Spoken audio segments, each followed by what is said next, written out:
APTN presents a captivating journey into the heart of the North with our latest podcast, The Place That Thaws.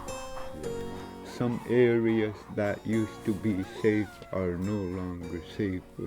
Hosted by me, Danielle Parody. Join us as we uncover the intricacies of life on a changing coast. Subscribe and listen to The Place That Thaws.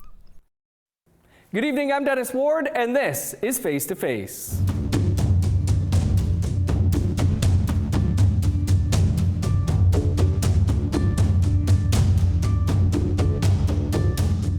Our guest this week is the Chief Executive Officer of the Indigenous Screen Office, Kerry Swanson.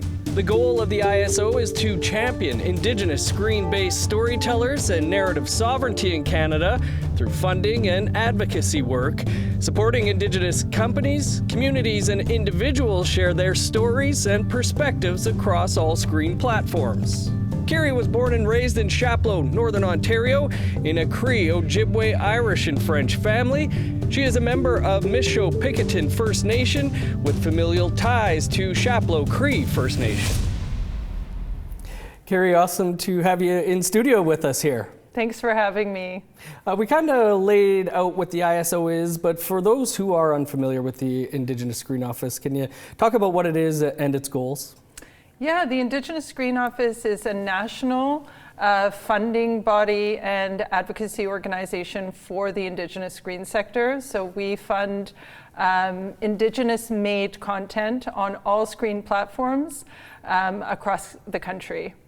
And so it was created in 2017. I think you've been around with the ISO since like 2018 at least, right? Yeah. Was there something in particular at that time, back in 2017, that led to the creation or the need for the ISO?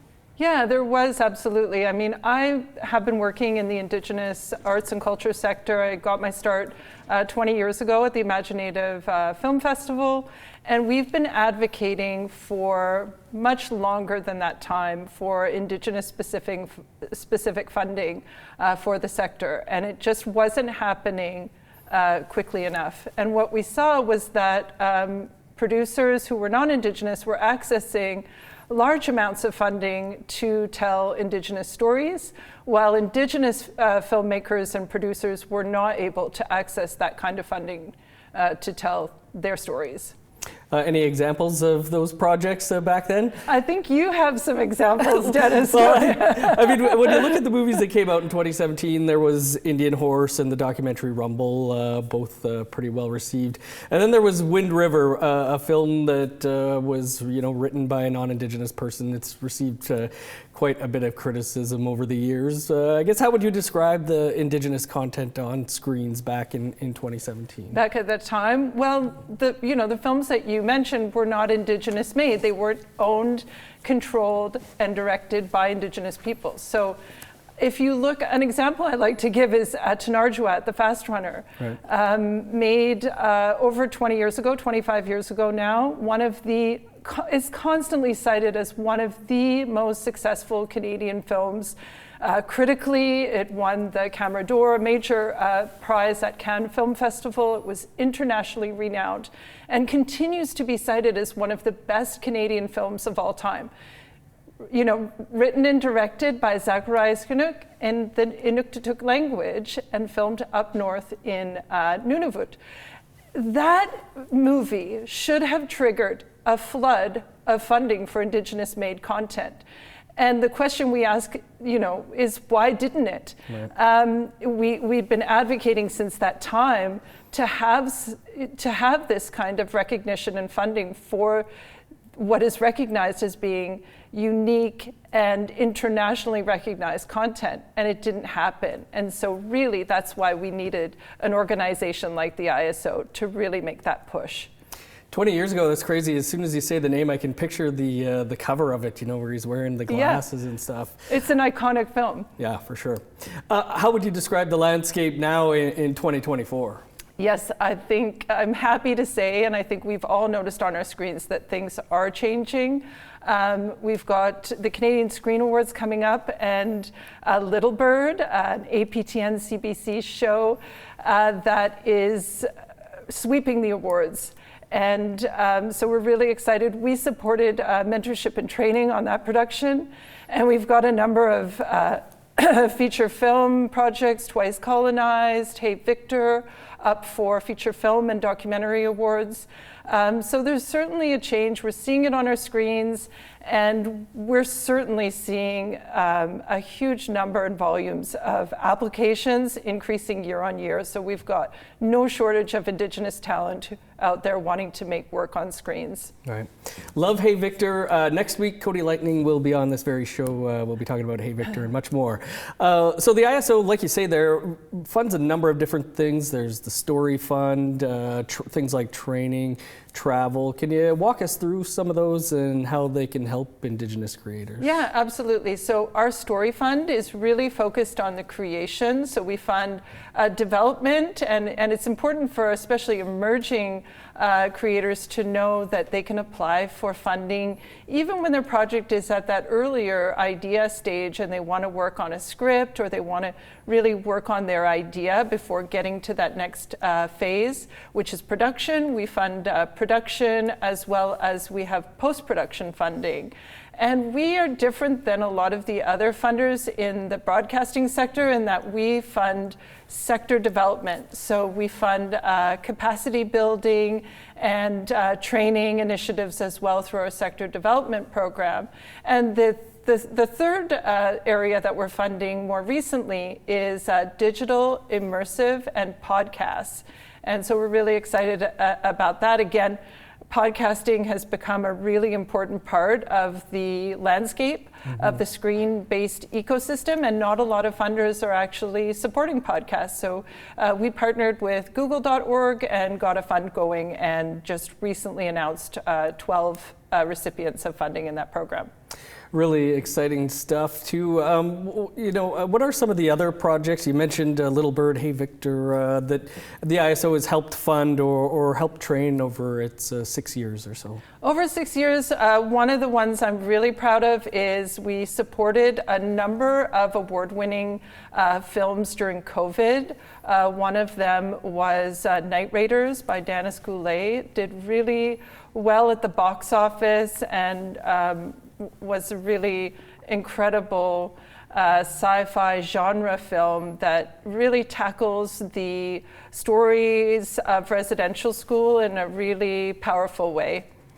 Also had Dennis on the show. When I think about it right now, like we had Jeff Barnaby and Dennis and Cody Lightning and so many of our guests actually, maybe those projects might not have happened if not for support of the ISO. Yes, certainly. Like I said, we have all been advocating together for this funding and for the existence of the ISO. Dennis Goulet was certainly a very important advocate of the ISO. And so, we really all have been working towards this together, and it feels like all of the pieces are starting to fall into place more recently.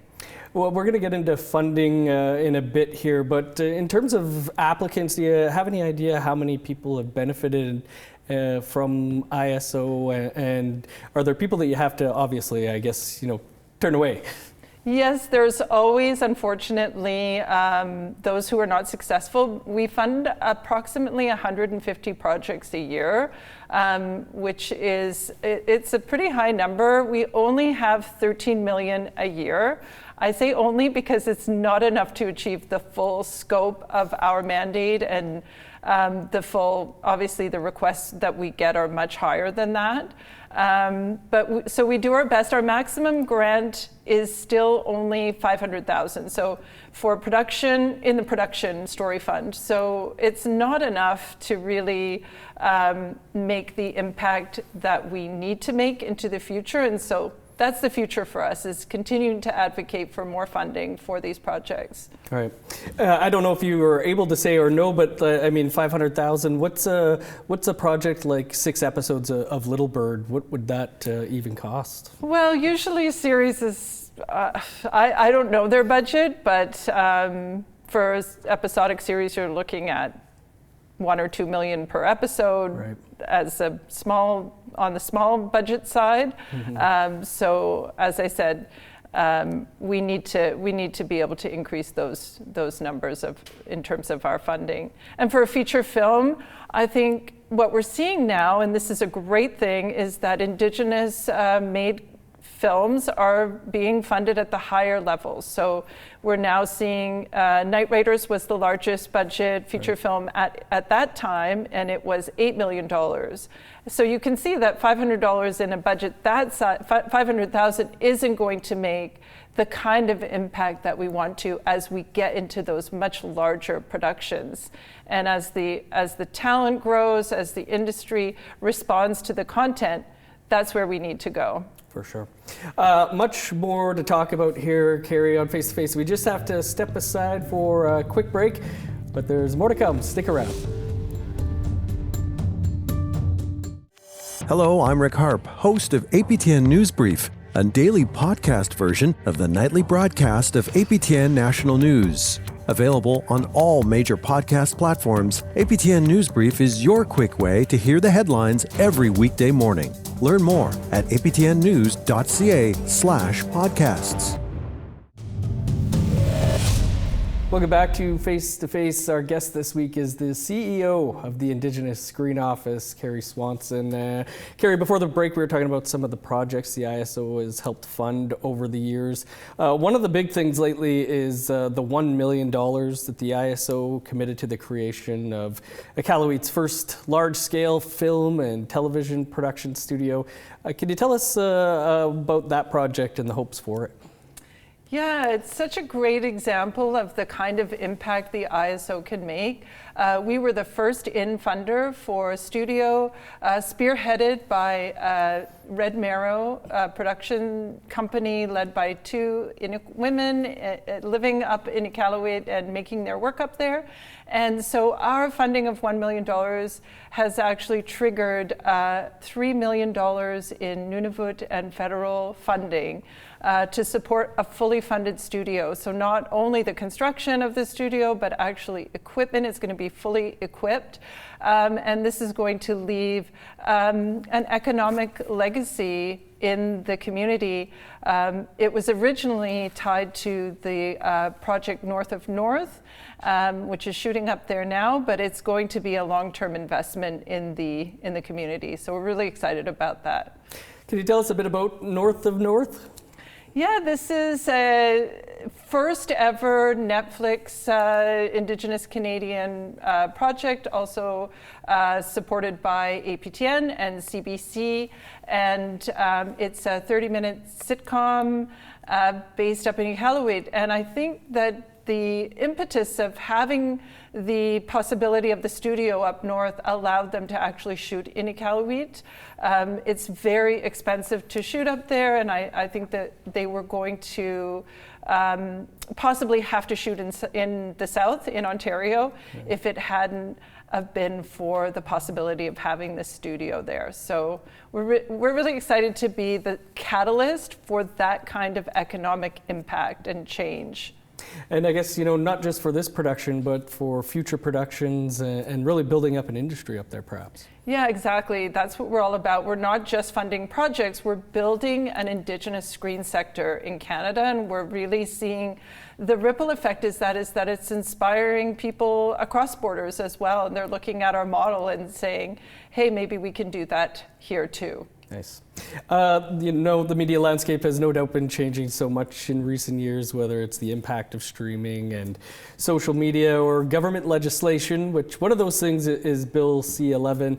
Can you tell us about that bill and what the hopes are for Indigenous content? Yeah, it's actually, the bill is called the Online Streaming Act, and I think something that has been lost in all of the media coverage is the opportunity that this change in legislation offers to the Indigenous screen sector. So it's the first time that the Broadcasting Act has been renewed in a couple of decades at least, and the language in the Broadcasting Act used to say that Indigenous content should be supported if resources become available.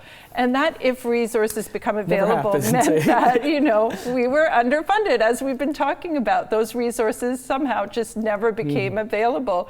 And so this change in the Act is now rippling down into other legislative processes, including the Bill C-11 CRTC process. And so we were at the hearing. We were recently certified as an independent production fund, which gives us the opportunity to have some of the funding that is reallocated through this process. So that's a great opportunity for all of us. Well, we hear and talk a lot about narrative sovereignty. Wondering what that means for you. For us at the ISO, narrative sovereignty means Indigenous stories made, told, owned, and controlled by Indigenous people. So that is really our mandate, is to support narrative sovereignty for First Nations, Inuit, and Métis people across Canada. That doesn't mean we don't want to partner with other producers and other organizations and companies, but it really means on our terms that the storytelling is controlled by the people whose stories those are. Right. So, Inconvenient Indian, have to bring up, but directed by Michelle Latimer, comes out in 2020 amid questions about Latimer's indigeneity at the time, and gets pulled from the festival circuit shortly thereafter. The ISO, following that, the ISO and APTN commissioned a report that came out. It was called Building Trust and Accountability. Can you talk about why there was, I guess for starters, the need for a study like that? Yeah, so part of our mandate and one of our values at the ISO is to be responsive. And so what we were hearing at that time from community members was that we needed to play a role in stepping up to the plate and figuring out which kinds of policies we needed to put in place to prevent this from happening. So the Building Trust and Accountability report was really just a starting point for that process. Since that time, we put in place very rigorous policies and practices, and we publish those in detail every year on our website. And so you can actually see what questions we ask, what our process is for vetting eligibility of our applicants to ensure that our funding is going to Indigenous applicants. We know identity can be a very tricky thing, a very emotional thing. The report suggested ways that funding agencies could rule out these, weed out these false claims of Indigenous identity. Can you talk about, I guess, some of those methods that you have in place? Yeah, for us, our method is relational. So we really, just as we do in person, introduce one another and tell each other who we are and where we come from and who our families are, or what our story is. We understand people are disconnected in many cases, but we want to know who our applicants are because we're entering into a relationship with them as a funder. And so we take that approach. We ask questions. Tell us your story. Tell us who you are. Where are you from? What communities are you affiliated with?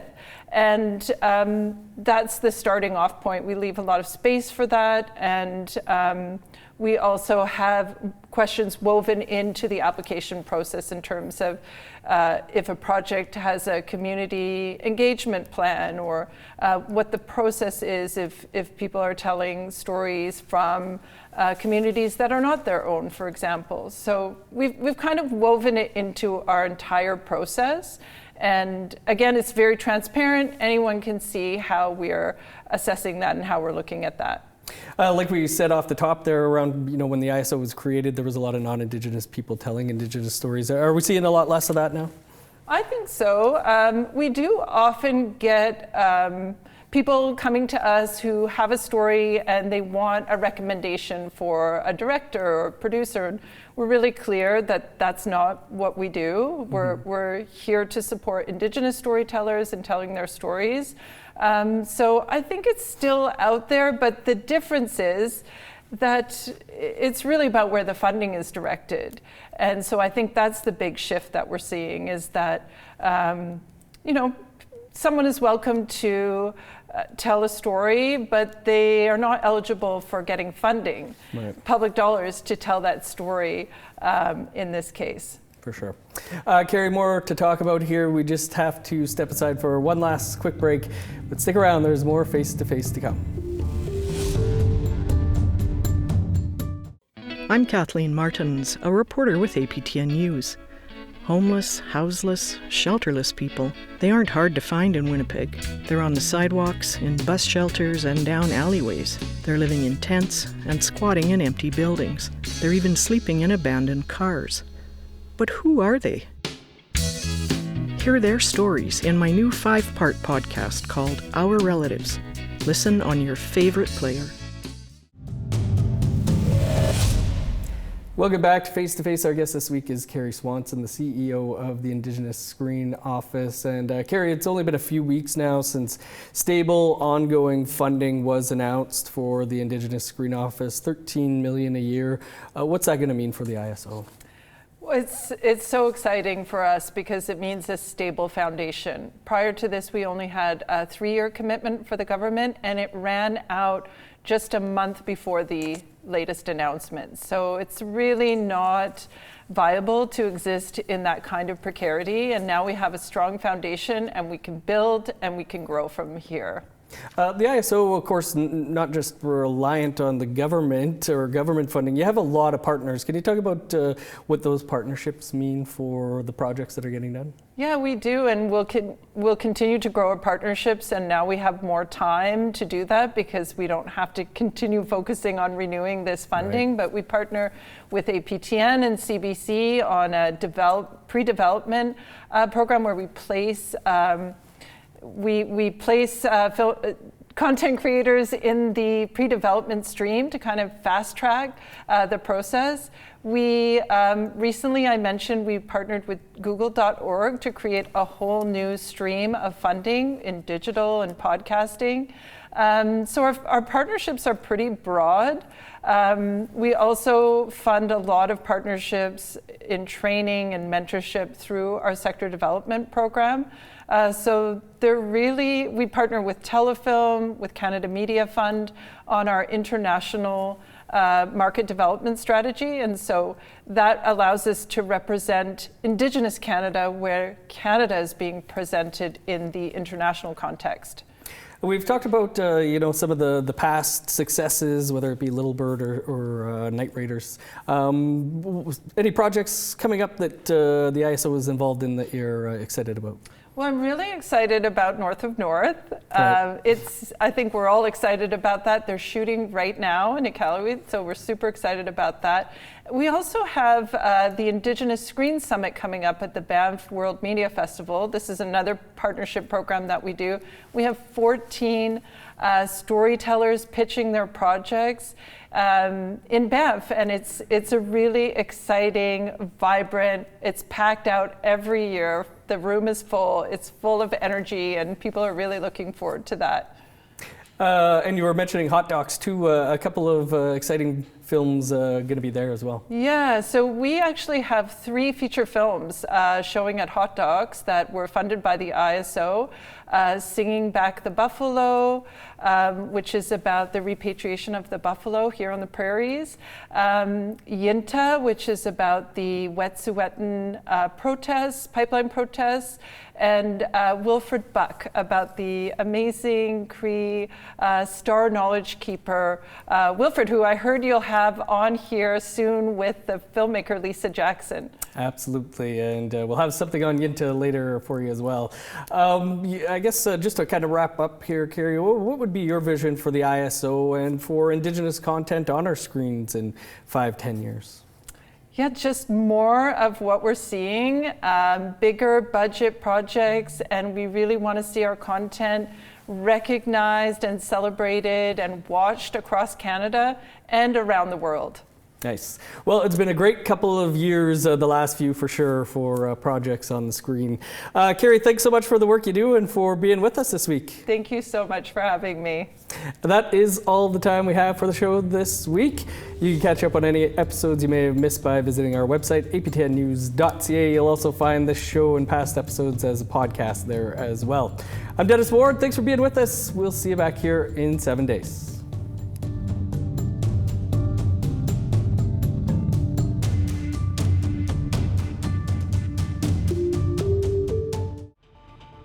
Hi, I'm Annette Francis. Nation to Nation is a political show keeping an eye on Ottawa on how they're affecting First Nations, Inuit, and Métis peoples across the country. You'll meet the movers and shakers of policy in Canada and those who are trying to make a change. Listen to these discussions and more on Nation to Nation podcast. For more, visit aptnnews.ca/podcast or subscribe and listen on your favorite player.